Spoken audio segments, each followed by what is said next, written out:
Welcome dear students. This is Nawaz Share. Today we will discuss about chapter 6 10th class area of circle. बच्चों हम 10वीं class के वृत्त से संबंधित क्षेत्रफल जो है उसके बारे में आज हम थोड़ा इसके बेसिक पॉइंट के बारे में डिस्कस करेंगे। उसके बाद एक्सरसाइज स्टार्ट करेंगे। इससे पहले जो हमने आपको पढ़ाया था वो चैप्टर 9 कंप्लीट कराया था। जो चैप्टर 9 था हाइट एंड डिस्टेंस वाला वो कंप्लीट कराया। जो चैप्टर 10 है ड्यू टू कोविड-19 उसकी वजह से ये जो है तुम्हारा चैप्टर 10 इसमें सिलेबस में आपके नहीं है। और जो चैप्टर 11 है वो है बच्चों रचना वाला। रचना का जब आप यहाँ पर क्लास चलेंगी तो 2-3 क्वेश्चन उसमें बस वही कराने होते हैं और 4 से 6 नंबर के क्वेश्चन उसमें आ जाता है बोर्ड में। अब जो ये चैप्टर 12 है 12 13 आपके लिए मोस्ट इंपोर्टेंट चैप्टर है। लगभग 20-22 नंबर का इन्हीं में से आता है बच्चों। 20 से 22 नंबर तक के जो क्वेश्चन आते हैं वो चैप्टर 12 और 13 के जो लास्ट के जो बच रहे हैं इन्हीं में से ज्यादातर क्वेश्चन इन्हीं में से आते हैं लॉन्ग क्वेश्चन। तो आज इनके बेसिक के बारे में थोड़ा समझते हैं बच्चों। आप 6-7 क्लास से हम पढ़ते आते हैं कि वृत्त हमने पढ़ा कि ये गोल सर्कल से जो है इसे हम कहते हैं वृत्त। एक दूसरे गोल यहाँ पर हमने लिया, इसे मैंने बोला गोला, इसे तो कहा मैंने वृत्त। वृत्त को हम इंग्लिश में कहते हैं सर्कल, इसे कहा हमने गोला। और गोले को हम कहते हैं स्फीयर। और मैंने एक तीसरा पॉइंट यहाँ पर ले लिया बच्चों जो आप ज्यादातर मोस्टली यूज करते हैं। इसे मैंने कहा देखो यहाँ से ये बाउंड हो रहा है, आपने रबड़ बैंड देखा होगा या रिंग जो होती है इसे हम कहते हैं वलय। इसे क्या कहते हैं हम? वलय, रिंग। अब इसी में डाउट होता रहता है कि भाई हम वृत्त किसे कहें, गोला किसे कहें और वलय हम किसे करें। तो चैप्टर 10 में तो यूज हो रहा है इसमें सर्कल का, वृत्त का, फिर इसमें 13 में गोले का यूज होगा। इनमें डिफरेंस भी बहुत ज्यादा है। अब देखो यहाँ पर हम एग्जाम के लिए अगर हम लेने लगे जैसे टमाटर है, प्याज है, तो उसे हम क्या करते हैं पूरा जो है वो उसे हम बोलते हैं बच्चों गोला। स्पेयर हम उसे बोलेंगे। अब मोस्टली ज्यादातर आप देखो टमाटर के जब हम उसे काट रहे हैं उसे पीस कर रहे हैं, जैसे 1 का नोट है 2 का नोट है, वो जो काट के जो आ रहे हैं उसे हम कहते हैं वृत्त। और अगर हम वृत्त को प्याज के हमने लिया, आपने वो सब कुछ छीलने के बाद में जो गोल से जो रिंग आती है उसे हम कहेंगे हिंदी में वलय। और वलय इनके अलग अलग इनके क्षेत्रफल है, इनका परिमाप है।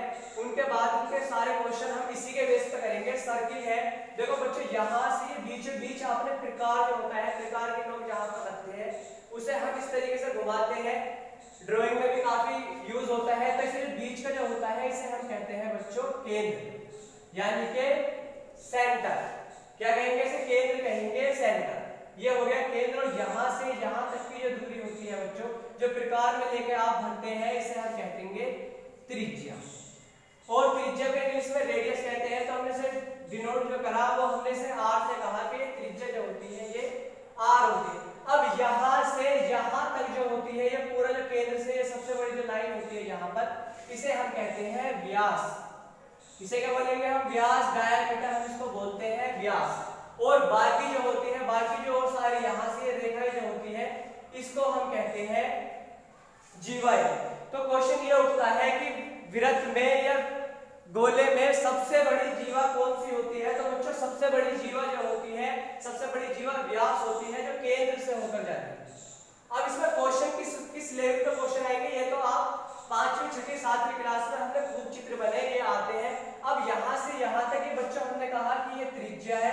और त्रिज्या लेके जब हमने ये घुमाया, ये सारा जो हम घुमाते हैं हम ये पढ़कर आए हैं। परिमाप पढ़ते हैं, सारी जो जितनी भी दूरी होती है उसे हम परिमाप कहते हैं। लेकिन यहाँ पर यूज होगा या तो परिमाप का या परिधि का। तो यहाँ से फॉर्मूला यहाँ से ये आएगा कि वृत्त का परिमाप या परिधि, या तो क्वेश्चन में कहेगा परिमाप और या कहेगा परिधि। अब हमें पता है कि एक पूरी साइकिल जो होती है यहाँ से यहाँ तक अगर हम पाई में जाए तो बच्चों पाई का मान 180 डिग्री होता है या 22/7 होता है या 3.14 होता है। एक वही है लाइफ ऑफ पाई। तो पाई का मान जो है आप वहां से भी देख सकते हैं कि इंसान की भी लाइफ जो है वो निरंतर कंटिन्यूअस जो है वो चेंज होती रहती है। तो पाई का मान भी अलग अलग जगह हर जगह चेंज होता रहता है। तो ये एक अपरिमेय है है पाई। क्वेश्चन इसमें भी आता है कि पाई क्या है, परिमेय है, परिमेय रेशनल या इरेशनल, तो ये एक इरेशनल है। तो यहाँ पे वृत्त का परिमाप आएगा। परिमाप आपको डायरेक्ट याद रखना है, यहाँ से यहाँ तक जो सारी साइड जो हमारी चली गई है, तो बच्चों इसे कहेंगे हम वृत्त का परिमाप या परिधि, ये होती है हमारी 2 पाई r। क्वेश्चन आएगा कि क्वेश्चन में ये एक वृत्त है, उसमें कहेगा त्रिज्या इतनी है, परिमाप ज्ञात करो, तो परिमाप कितना हो जाएगा हमारा 2 पाई r।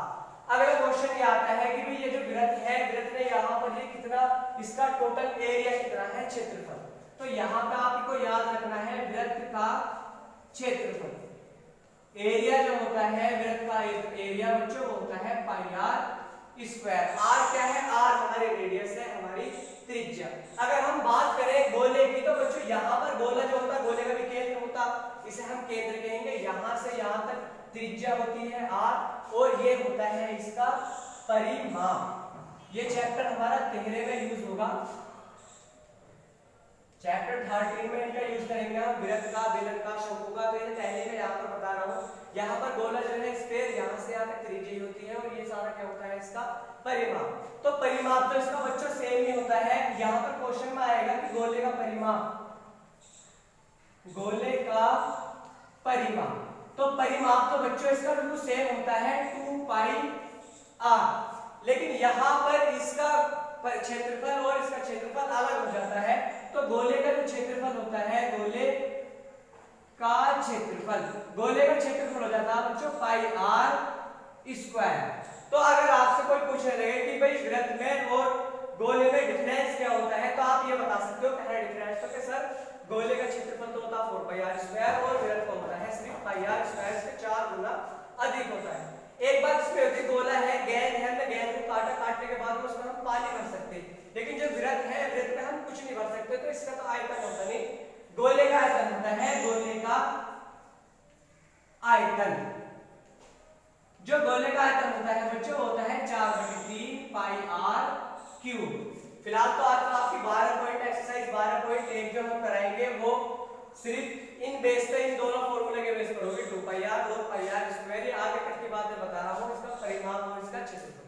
यहाँ पर ये रिंग की बात आ रही है, देखो यहाँ पर ये वृत्त है और यहाँ पर भी क्या है, ये वृत्त। तो रिंग का या वलय का परिमाप, वलय का परिमाप बच्चों मैंने कहा कि ये केंद्र यहाँ से इसकी स्मॉल r मैंने रेडियस मानी, इसकी मैंने यहाँ से यहाँ तक मारी कैपिटल R। अब हमें ये चाहिए इसका परिमाप, यहाँ से यहाँ तक का जो परिमाप सारा है। तो अगर मैं बड़े वाली त्रिज्या में छोटी वाली त्रिज्या माइनस कर देता हूँ, उसका परिमाप आ जाएगा। तो हमारा फॉर्मूला क्या हो जाएगा बच्चों, 2 पाई r माइनस r, 2 पाई r माइनस r कैपिटल बड़ी वाली त्रिज्या और स्मॉल r छोटी वाली त्रिज्या। और अगर वलय का क्षेत्रफल की अगर हम बात करें, तो क्षेत्रफल भी वही आ जाएगा, पाई हमने कॉमन ले लिया, क्षेत्रफल होता r square pi r square, तो यहाँ पर हो जाएगा r स्क्वायर माइनस के r स्क्वायर। इसके बाद आपको जो क्वेश्चन करने हैं एक्सरसाइज 12.1 का आप क्वेश्चन करके देखना।